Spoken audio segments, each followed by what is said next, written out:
Assalamualaikum warahmatullahi wabarakatuh.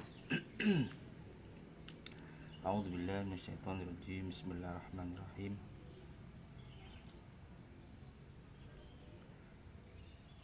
Rabbi shrah li sadri wa yassir li amri wahlul 'uqdatam min lisani yafqahu qawli. Amma ba'du, teman-teman, sahabat-sahabat semuanya yang jauh di sana, yang dekat di sini semuanya, mudah-mudahan dalam lindungan Allah Subhanahu wa taala. Yang menyimak dan menyampaikan mudah-mudahan menjadi amal jariah, amal yang selalu limpahan pahala, limpahan pengampunan, limpahan berkah, limpahan barokah. Tentunya semua langkah dan semua nafas mudah-mudahan dalam kategori ridho Allah Subhanahu wa taala. Karena ketika hidup ini dapat ridho Allah Subhanahu wa taala, tidak ada yang tidak mungkin, semuanya akan menjadi mungkin, semuanya akan menjadi terjadi dengan latar belakang kun fayakun, maka semuanya akan terjadi. Terjadi baik yang bagaimana, terjadi yang hal yang positif. Tentunya harapan kita semua adalah ridho Allah Subhanahu wa taala. Kata ketika kita dapat ridho Allah Subhanahu wa taala, maka kita akan masuk surganya Allah Subhanahu wa taala. Jadi tujuan hidup sebenarnya adalah mempelajari hati, belajar dari hati, dan membenarkan hati.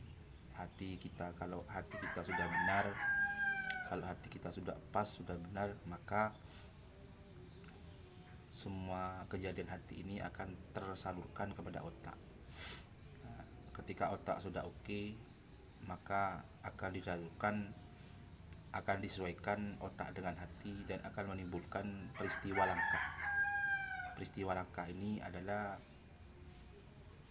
menimbulkan peristiwa langkah itu menjelma menjadi pembiasaan atau budi pekerti yang baik.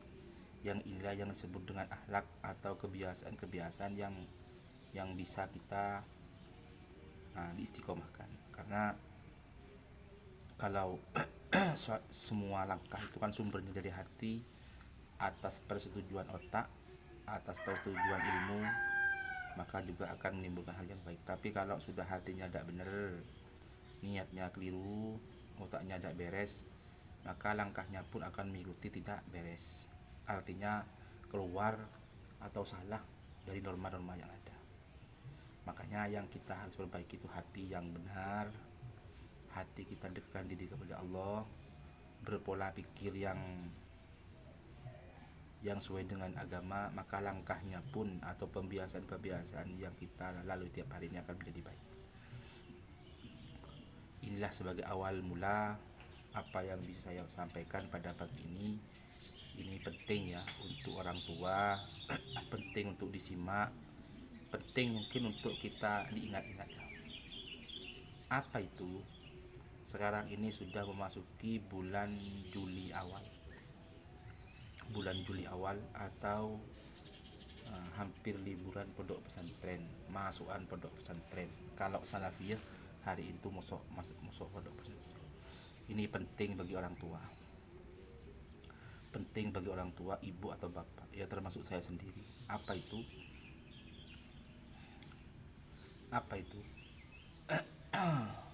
Anak jangan dipikirkan atau pesan anak kepada anak ketika kita mondok. Ya, kebetulan banyak murid-murid saya, santri-santri saya dari kemarin itu pamit ke saya, mohon izin bahwa banyak yang berangkat mondok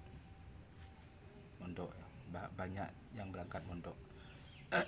Saya sebagai guru, sebagai pengajar, mohon bagi semua apa yang saya sampaikan ini kepada anak didik dari kemarin, mungkin juga akan penting saya sampaikan kepada teman-teman, sahabat-sahabat.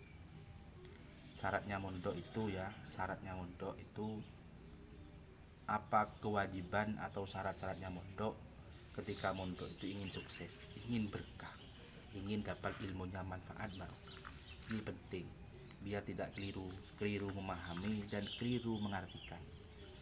Karena banyak yang mondok itu di pondok pesantren besar, banyak yang mondok di pondok-pondok maju, tapi ketika pulang tidak jadi apa-apa. Ketika pulang ilmunya ada manfaat. Kadang ketika pulang hanya jadi penyakit di masyarakat, menjadi pengganggu di keluarga. Ini kan tidak bagus.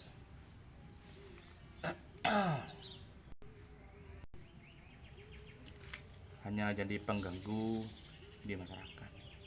Nah, apa yang syaratnya mondok biar sukses itu? Yang pertama adalah taat kepada guru.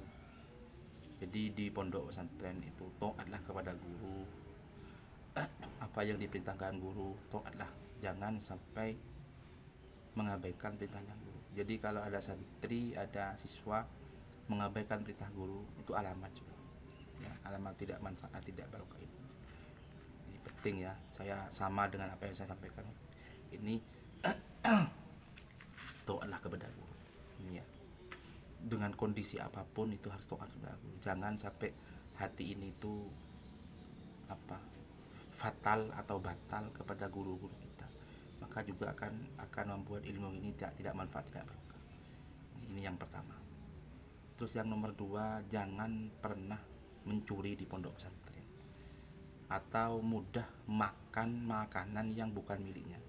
Biasanya kalau mondok itu kan serba kekurangan ya, artinya makan biasanya kan ada yang telat, ada yang tidak dikirim, terus ada kue di meja kadang langsung dimakan. Itu hati-hati, ini pesannya, hati-hati. Maka kalau kita makan bukan milik orang lain, terus badan ini kemasukan hal-hal yang haram, ini alamat juga tidak manfaat, tidak barokah. Begitu ya. Itu yang nomor dua. Terus yang nomor tiga adalah jangan sampai pernah anak-anak kita atau anak-anak didik kita bisa disampaikan di mondok itu jangan sampai pacaran, seneng lain jenis, sampai menjalin percintaan di pondok pesantren. Ini mungkin sederhana ya cuma baca, tapi ini kalau dilakukan melanggar aturan pondok pesantren itu alamatnya tidak manfaat, tidak barokah. Apakah dilarang untuk mencintai? Mencintai itu tidak dilarang, boleh namanya mencintai itu. Kalau tidak cinta kepada perempuan bagaimana? Boleh, tapi jangan sampai menjalin hubungan-hubungan yang membuat aturan di pondok pesantren dilanggar ya. Makanya kalau ini kita lakukan, itu alamat anak-anak kita, anak-anak didik kita tidak manfaat, tidak barokah. Caranya bagaimana? Harus kita hati-hati, sampaikan kepada anak-anak kita, sampaikan kepada anak didik kita, supaya tiga macam ini bisa kita lakukan. Sebagai orang tua harus mengawal ya. Orang tua kewajibannya bukan hanya memberi makan, minum, dikirim dengan begitu, tapi caranya juga harus mengontrol kemampuan anak, cek anak pernah melanggar apa tidak, bisa cek ke gurunya, bisa cek ke teman-temannya, harus begitu. Ini cara mudah yang sederhana yang harus kita lakukan biar anak-anak kita sukses. Karena sekali terjun kalau tidak sukses berat hati. Sama dengan saya susah sekarang. Nah sebentar lagi anak saya mondok dan saya susah kepikiran karena khawatir anak saya itu di pondok pesantren melanggar. Tapi sebagai orang tua harus terkontrol, istiqomah, berdoa kepada Allah Subhanahu wa taala. Mungkin itu ya yang bisa kami sampaikan. Kami terburu-buru untuk masih mau lakukan aktivitas yang lain. Tetap sehat, tetap semangat. Salam sukses, salam saling mendukung tentunya. Mudah-mudahan semua dalam lindungan Allah Subhanahu wa taala. Yang menyimak dan yang menyampaikan mudah-mudahan jadi amal jariah ya, amal yang selalu limpahan rahmat dari Allah Subhanahu wa taala. Amin. Kami akhiri, wallahul muwaffiq ila aqwamit thoriq. Assalamualaikum warahmatullahi wabarakatuh. Mari kita pulang.